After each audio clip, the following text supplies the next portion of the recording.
नमस्कार। आप सभी के साथ एक किस्सा शेयर करना चाहता हूं। दरअसल बात तब की है जब हरियाणा की एक शादी में मैं पी पाकर डांस कर रहा था। शादी बहुत ही शानदार थी। चारों तरफ आतिशबाजी हो रही थी, बच्चे आसमान में रॉकेट छोड़ रहे थे, लड़के लोग अनार फोड़ रहे थे और इसी आतिशबाजी के बीच बेचारे बूढ़े वो दुनाली चला रहे थे। मैंने नाचते वक्त वहां खड़े एक अंधे व्यक्ति से कहा कि भैया इतनी शानदार चमक दमक मैंने आज से पहले कभी नहीं देखी।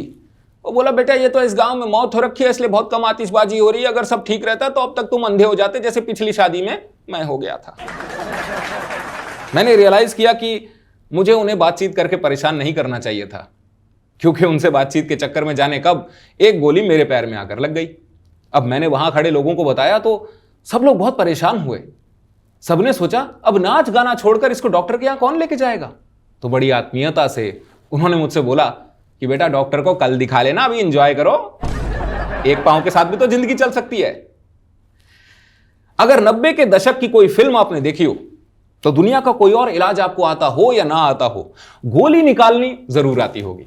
विजय पथ में तब्बू ने जैसे अपने दिल का इलाज करने वाले डॉक्टर अजय देवगन की पीठ से सिर्फ चाकू और शराब की मदद से गोली निकाली, यह करिश्मा पूरे हिंदुस्तान ने देखा था।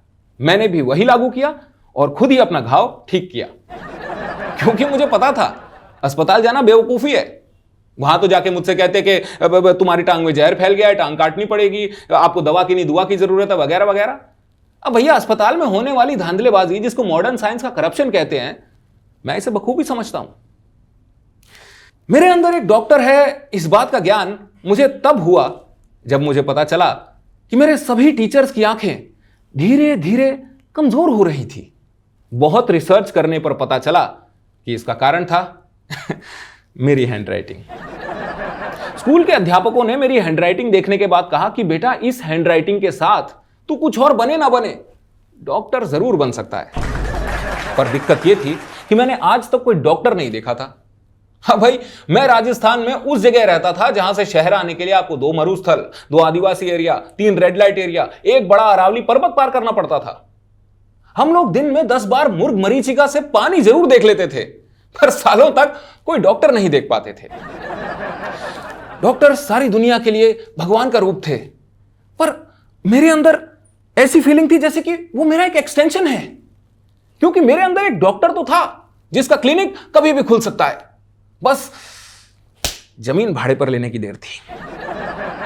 अगर मैं सिर्फ उनको देख लूं तो मुझे पता चल जाएगा कि डॉक्टर कैसा होता है। तो मैंने उसकी एक तरकीब निकाली। मैंने एक दिन पेट में दर्द का बहाना मारा, ताकि किसी बहाने से परिवार वाले डॉक्टर ना सही, अरे किसी मेडिकल स्टूडेंट के पास ही ले जाएंगे। मैंने सोचा बीमारी का बहाना बना लेता हूं, घर वाले डॉक्टर के पास लेकर जाएंगे। तो मैंने पेट दर्द का बहाना बनाया। मैं स्कूल से घर जाकर तेज तेज रोने लगा। मैंने कहा पेट में दर्द हुआ है, डॉक्टर के पास ले चलो। मेरे दादाजी ने मेरे पेट पर भभूति मलते हुए कहा कि बेटा कुछ नहीं हुआ है, तू बस स्कूल लड्डू खाते हुए गया था तो तेरे पीछे भूतनी पड़ गई है। भूतनी, यकीन करेंगे आप, यह हालत है, या यूं कहें कि यह जहालत है। हमारे गांव में लड्डू के पीछे भी भूत पड़ जाते हैं, खाने की इतनी कमी है। अरे बर्फी का तो वेट करो। पर एक दिन आया जिसका मुझे बेसब्री से इंतजार था। एक बार मेरी मुलाकात हो गई एक असली डॉक्टर से। पर वो कहते हैं ना, कभी कभी आपको मोहब्बत तो मिलती है पर वो बैकग्राउंड में जूबी डूबी पंपारा जैसा गाना नहीं चलता, वैसा ही कुछ हुआ। डॉक्टर मिले पर रोमांस नहीं जागा। मैं बहुत ही निराश हुआ। उनकी सारी दवाइयां कड़वी थी, उनके इंजेक्शन, टांके लगाने की सुई सब हद से ज्यादा खतरनाक थे। अब जब बुखार से पीड़ित व्यक्ति को बिस्किट कड़वे लगते हैं तो यह दवाई तो बिल्कुल जहर लगेगी। इस बात पर मॉडर्न साइंस ने कभी गौर नहीं किया, ना ही इसे सुधारने की कोशिश की गई। मैंने उसी दिन कसम खाई कि जिस दिन डॉक्टर बना उस दिन सब कुछ बदल दूंगा। अब डॉक्टर बनने के लिए आमतौर पर लोग मेडिकल कॉलेज में दाखिला लेते हैं, वीड पीते हैं, हॉस्टल के खाने की बुराई करते हैं और बहुत सी किताबें पढ़कर खुद को ही बीमार कर लेते हैं। अब बताओ, पढ़ाई करते हुए जिस डॉक्टर को चश्मा लग जाए वो भला किसी दूसरे की आंख क्या ठीक करेगा। MBBS करके डॉक्टर बनने का ख्याल मैंने त्याग दिया। अब मेरे पास किसी डॉक्टर का कंपाउंडर बनकर डॉक्टर बनने का ऑप्शन था। मैं जिस अस्पताल में कंपाउंडर बना वो बहुत ही डरावना था। वहां हर चीज से डिटॉल की गंध आ रही थी। ज्यादातर नर्सें बूढ़ी थी। मैंने सुझाव दिया, भाई कुछ चेंज करो, डिटॉल की जगह साला गुची का परफ्यूम लगाओ और ये बूढ़ी नर्सों की जगह थोड़ी जवान मॉडल रखो यार, पॉजिटिव माहौल बनाओ। इस जगह को ऐसा बनाओ कि लोगों की बीमारी ठीक करने की और बीमारी के बाद छुट्टी मनाने की दोनों की ख्वाहिश पूरी हो जाए। बहरहाल मैंने मेहनत से अपने टीचर्स को दारू पिला पिलाकर डॉक्टरी पूरी की और अपना पहला अस्पताल दिल्ली में एम्स के बगल में खोल लिया। तालियां। इसके पीछे मेरे दो मकसद थे। एक तो देश के सबसे बड़े अस्पताल को चैलेंज करना और दूसरा यह कि जिन मरीजों को एम्स में जगह ना मिले उनको मेरे अस्पताल में जगह मिल जाएगी। शुरुआत में कुछ दिन एक भी मरीज नहीं आया। यह देखकर मैं खुद मरीज जैसा फील करने लगा। फिर एक दिन एक एक्सीडेंट का केस आया जो मैंने ही किया था। मेरी गाड़ी से उसका पैर टूट गया और उसका इलाज करते करते उसका हाथ भी टूट गया। मैं जब भी उसका इलाज करता हूं तो मुझसे कुछ ना कुछ टूट जाता है। इसलिए अब मैंने उसे बेहोश करके अस्पताल के तहखाने में ही रख दिया। भाई क्या पता किसी दिन अपने आप सब जुड़ जाए, क्योंकि अब आपकी नाकामयाबी लोगों को क्यों सुनानी है ना। मैंने सोचा बस किसी तरह एम्स को बीट करना है। कोरोना काल में जो एम्स के फुटपाथ पर बाहर बेड मांग रहे थे, मैंने उनको आधे दाम पर प्राइवेट रूम दिया, एम्स के व्यू वाला। अब भैया कोरोना एक ऐसी बीमारी है, जब ठीक होना हो तो घर पर भी ठीक हो जाओगे और अगर मरना ही है तो उसके लिए अस्पताल में बैठे बैठे मर जाओगे। अब भाई अफगानिस्तान में बड़े अस्पताल नहीं है, फिर भी वहां अमेरिका और इटली की तुलना में बहुत कम मरीज मरे। मैंने अपनी देसी टेक्निक और काढ़ा से बहुत लोगों का इलाज किया। बेसिकली पूरा मजा दिलाया अस्पताल में। अरे हम सब पूरा दिन लूडो खेलते, फिल्में देखते, डांस करते और जो भी लोग हमसे मिलने आते वो कंफ्यूज हो जाते कि भाई इसको अस्पताल बोले या होटल। मुन्ना भाई का सीन तो याद होगा आपको, देख ले, बस वही सीन था। फिर एक दिन एक समस्या आई। हमारे अस्पताल में ऑक्सीजन खत्म हो गई। एक तो कोरोना की मार, ऊपर से ऑक्सीजन की कमी की मार। तब मेरे गुरु की बात मुझे याद आई। उन्होंने मुझे कहा था कि बेटा हर जगह जहां हम सांस ले रहे हैं वहां ऑक्सीजन ही तो है। एक दिन एक मरीज को ऑक्सीजन की सख्त जरूरत थी और मैंने इंसानियत दिखाते हुए अपने मुंह से उसको ऑक्सीजन दी। लेकिन पता नहीं ये टेक्निक कैसे बाहर चली गई, किसी अखबार में छप गई और ये सब देखते हुए मेरे अस्पताल पर छापा पड़ गया। और वहां छापे में उन्हें तहखाने में वही व्यक्ति मिला जिसका मैंने एक्सीडेंट किया था।